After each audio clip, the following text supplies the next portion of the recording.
Uşaqlar baxın bir. Bax, bu sudur. Belə sudur. Suyun içərisində deməli hesab elə kub forması olsun olar, hə?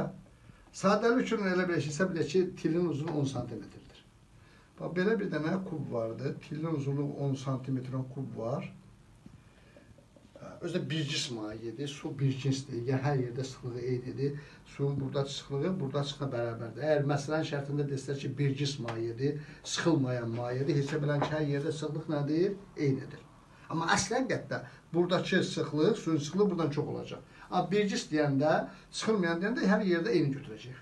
Bax, mən istəyirəm ki, bu kubu, bax, buradan, bu hündürlükdən, bu hünd vəziyyətdən, bu vəziyyətə, bax, bu vəziyyətə gətirən zaman bu qədər. Bax, olsun, məsələn, 2 metr. Məsələn, 2 metr qaldıran zaman Arximed qüvvəsinin işini hesablayın.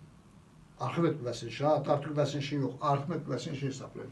İşin üstürü belə idi də, A bərabərdir, F vurulsun S-dir. Eşin yerine bu hündürlüyü yerine, bu hündürlüyü yazacağım, H yazacağım.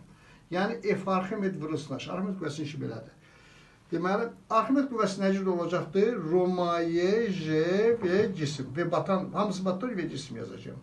Və cisim vurulsun H. Suyun sıxlığını götürürük 1000 joule. 1000 kilogram metr kubu. J 10'dur, 10 götürək. Və cisim neçədir? Bax, tilin uzunluğu 0,1'dirsə, həcm olacaqdır 0,1'in kubu. Oldu. Buyuruq 0,1 A kubu da 0,1'in kubu. H da olsun 2 metr. Hesaplayırıq. Baxın, 1000 vurulsun. 10 vurulsun 0,1 vurulsun 2'ye alacaqdır. 20 joule iş görəcək. Aydındır. Arximed qüvvəsi bu kubu içərisi boş deyil. Bir daha məsələn, bax, buradan bura qaldıranda nə qədər iş görübdür? 20 joule iş görüb. Aydın oldu mu?